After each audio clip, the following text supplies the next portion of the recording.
Next question की बात करें तो अगला क्वेश्चन है, यदि 7 अंकों की संख्या है, एक संख्या लिखी गई है और 11 से विभाज्य है, तो एक्स और वाई के योग में से कोई एक मान क्या होगा। देखिएगा क्वेश्चन बहुत ही आसान है। संख्या हमारे पास क्या है, 5 0 4 एक्स 5 y 3। ठीक है, हमारे पास 7 अंक की संख्या है और 11 से विभाज्यता नियम चेक करना है, तो हम क्या करेंगे, इन्हें अल्टरनेट क्रम में जोड़ेंगे। 5 को 4 से, 5 से और 3 से जोड़ेंगे तो 5 4 9, 5 14 3 17, 17 हो जाएगा। फिर माइनस करेंगे 0 x और प्लस को, इनको 0 को जोड़ेंगे x प्लस वाई में, तो ये x प्लस वाई ही रहेगा। मतलब हमसे पूछा है इनके योग का मान। अगर मान लेते हैं अगर 11 से विभाजित करना है तो इनका अंतर हमें 0 चाहिए या 11 का मल्टीपल। तो अगर हम इन दोनों का योग अगर 6 रखते हैं तो 17 में से 6 चला जाएगा, 11 बनेगा, लेकिन 6 तो विकल्प में है ही नहीं, तो ये तो आंसर हो नहीं सकता। दूसरा चीज क्या है, हो सकता है हम 17 ही रख दें, तो 17 में से 17 घटाएंगे तो ये 0 बनेगा, तभी तो आएगा 11 से विभाजित। तो हम कह सकते हैं इसका जो योगफल है वो 17 आना चाहिए। ठीक है, ऑप्शन नंबर सी इसका राइट है।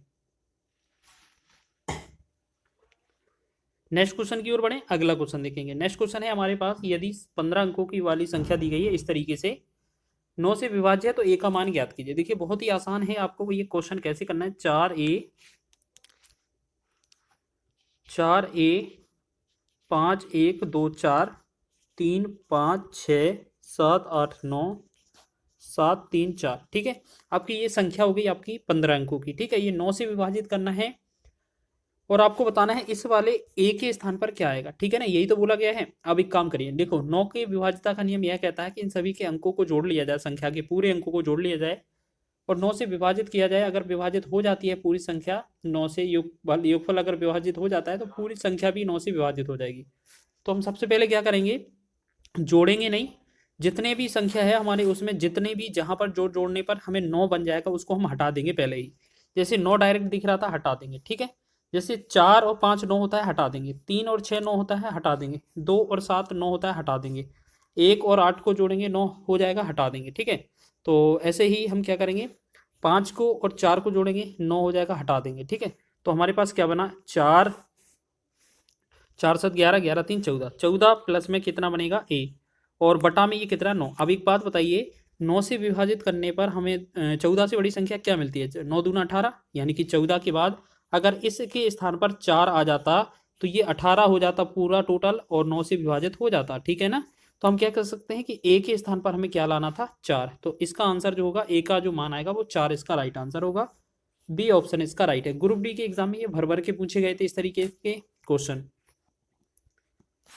अगला क्वेश्चन है, 171 172 173 को 17 से गुणा से विभाजित करने पर प्राप्त शेषफल ज्ञात कीजिए। देखिएगा हमेशा याद रखना, अगर इस तरीके से संख्या क्या है, गुणा में दी है, 171 गुणे में 172 गुणे में 173, तो आपको क्या करना है, ये जो आखिरी का अंक है ना, इकाई का अंक, इनका गुणा कर लीजिए आप बस। 1 गुणे में 2 गुणे में 3, इनका गुणा करेंगे 6 आएगा। ठीक है, अब 6 में हमें कितने से 17 से भाग करना है। अब देखो 6 में 17 से भाग तो जाएगा नहीं, तो इसका मतलब क्या है, शेषफल जो होगा हमारा 6 ही रहेगा। ठीक है, अगर ये हो सकता है कभी कभार 6 जो है यहाँ 6 की जगह 17 से बड़ा वैल्यू आए, तो हम भाग करके देखेंगे और जो बचेगा वो हमारा शेष होगा। तो इसका जो आंसर है वो हमारा 6 ही रहेगा। डी ऑप्शन इसका राइट है। ठीक है, ग्रुप डी में पूछा गया ये क्वेश्चन।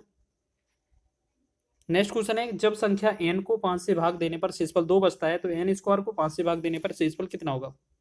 कभी भी इस तरीके का पैटर्न बनता है तो हमेशा याद रखना, संख्या जो मानते हैं वो हमेशा क्या मानते हैं, जो जितने से भाग किया जा रहा है और शेषफल दोनों को जोड़ देते हैं। अगर भाग और शेषफल को दोनों को जोड़ेंगे, यानी कि भाजक जो है और जो शेषफल है उन दोनों को जोड़ेंगे, तो हमारे पास संख्या क्या बनेगी,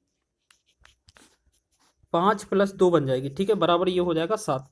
अब क्वेश्चन में बोला है कि यदि अब क्या किया जाए, n जो है हमारी संख्या है उसका n स्क्वायर किया जाए, यानी कि यहाँ पर जो n है संख्या ये हमारी n के बराबर है। अगर n का स्क्वायर किया जाए इसका मतलब है इसका हम स्क्वायर करेंगे तो 7 7 49 होगा, और हम अगर 5 से ही भाग कर दें तो कितना, 5 9 45, 5 9 45 होगा, और 4 क्या बचेगा हमारा शेष। तो हमसे शेषफल ही पूछा जा रहा, तो 4 शेष इसका राइट आंसर होगा। ठीक है, समझ में आ रहा है, क्वेश्चन बहुत ही आसान है, आपको ऐसे बनाना है। चलिए नेक्स्ट क्वेश्चन बढ़े। अगला क्वेश्चन है, पहली 100 धनात्मक पूर्णांक संख्याओं में से कितनी संख्याएं 3 या 4 से पूर्णतः विभाज्य हैं। इसको कैसे करें, आप ऐसे समझें कि हमारे पास जो 100 संख्याएं हैं, 100 धनात्मक पूर्णांक, इसमें हमें क्या करना है, 3 से भाग करेंगे, 3 से भाग करेंगे तो ये लगभग 33 3 99, यानी कि पॉइंट वाली वैल्यू नहीं लेना होता है, ठीक है। और इसी 100 में अगर हम 4 से भाग करें तो 3 और 6 से भाग करेंगे तो ये 25 के 100 आएगा। फिर 3 और 4 दोनों से, इनका मतलब है 3 और 4 का जो लासा आएगा वो 12 होगा। 12 से भाग करें 100 में, तो 100 में 12 से भाग करेंगे तो 12 अट्ठे 96 और लगभग 8 पॉइंट कुछ, यानी कि पूर्णांक लिया जाता है। तो हमें इसमें पूर्णतः विभाज्य होने वाली संख्या चाहिए, तो हमें क्या करना पड़ेगा, ये 33 + 25 करना पड़ेगा और साथ में ये वाला जो 8 है वो घटाना पड़ेगा, ठीक है। तो 33 25 कितना होगा, 58, 58 में से 8 जाएगा तो ये बनेगा 50। तो 50 इस क्वेश्चन का राइट आंसर है, जो कि विकल्प ए में दिया हुआ है।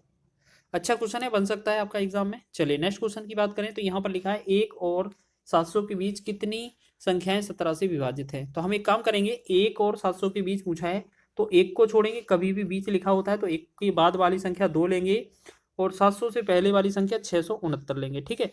अब हमें 17 से भाग करना है बस, ठीक है। इस तरीके से क्वेश्चन पूछा जाए तो हमें क्या, जिससे पूर्णता विभाज्य पूछी जा रही है उससे भाग करेंगे। तो 17 से 0 में भाग करेंगे, 2 में भाग करेंगे तो 0 आएगा और 17 से इसमें भाग करेंगे तो 17 17 तो ये कितना होगा,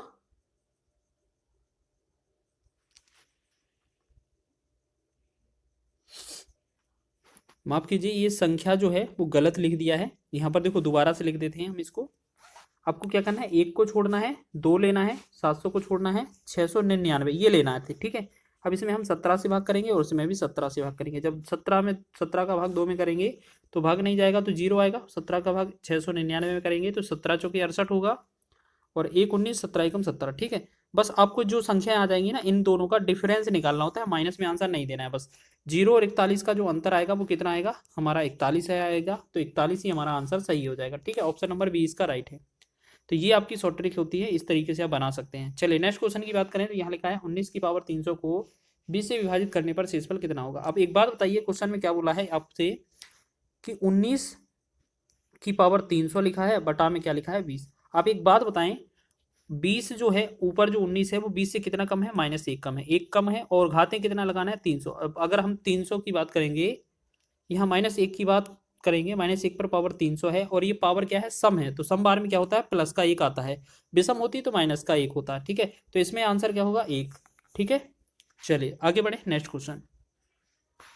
अगला क्वेश्चन देखेंगे तो यहाँ पर हम बात कर रहे हैं, अगर 41 की पावर 43 प्लस 43 की पावर 43 इनमें से किससे विभाज्य है। तो आपको याद रखना है, कभी भी इस तरीके से वैल्यू दी जाए तो हमेशा याद रखना, a की पावर m प्लस a की पावर m हो गया और b की पावर m दिया जाए, ठीक है। और ये क्या है, विषम में दिया जाए तो ये जो विभाजित होंगी हमेशा a प्लस b से विभाजित होंगी। इसका मतलब क्या है, 41 और 43 को जोड़ देना है, हमारा आंसर हो जाएगा। 41 + 43 करेंगे ऐड तो ये जो होगा हमारा 84 बनेगा। 84 इस क्वेश्चन का राइट